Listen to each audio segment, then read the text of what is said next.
جب حضور علیہ السلام کے گھر کا محاصرہ کرنے لگا اور کفار مکہ نے یہ سوچا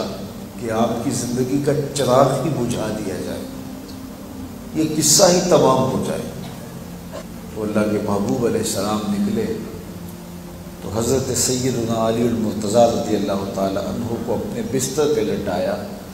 اور کہا علی صبح اٹھنا اور ان کی امانتیں دے کے تم بھی مدینے چلے آنا۔ اب ذرا غور کیجئے کہ جو خون کے پیاسے ہیں، جو دشمن جاں بنے ہوئے ہیں، جنہوں نے محاصرہ کیا ہوا ہے، ان کی امانتیں حضور کے گھر میں ہیں، ایسے حالات میں بھی سیدنا علی المرتضیٰ رضی اللہ تعالیٰ عنہ کو ٹھہرایا اور بتایا کہ یہ لوگ ہیں جن کی امانتیں میرے گھر ہیں اور تم ان امانتوں کو واپس دے کر کے اپنے مدینے پہنچنا ہے۔ تو یہ کردار تھا، اور کردار کی یہ وہ روشنی ہے کہ جس کے آگے ہر شے مات پڑ جاتی ہے۔ ہم اپنی گفتار پر توجہ دینے کی بجائے اپنے کردار پر زیادہ توجہ دیں، کیونکہ جب کردار مضبوط ہوگا تو لہجہ ٹوٹا ہوگا،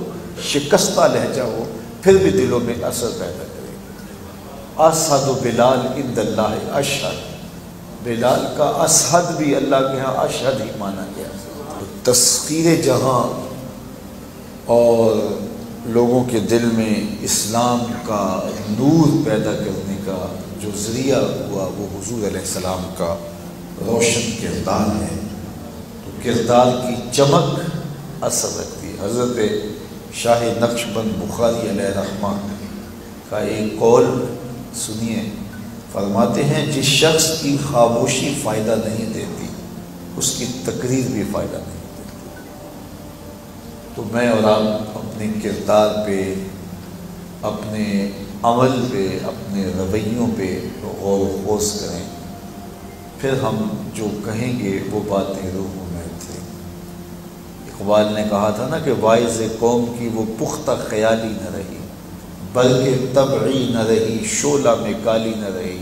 رہ گئی رسم اعظم روح بلالی نہ رہی، فلسفہ رہ گیا تلقین غزالی نہ رہی، مسجد مرثیہ خواہ ہے کہ نمازی نہ رہے، یعنی صاحب اوصاف حجازی نہ رہے۔ تو ہم اپنے اندر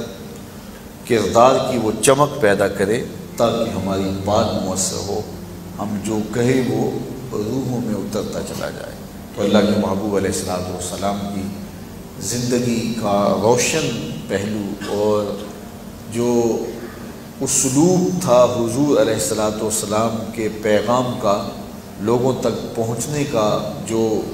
دلوں میں اترنے کا جو انداز تھا، اس میں سب سے اولیت اللہ کے محبوب کا کردار ہے۔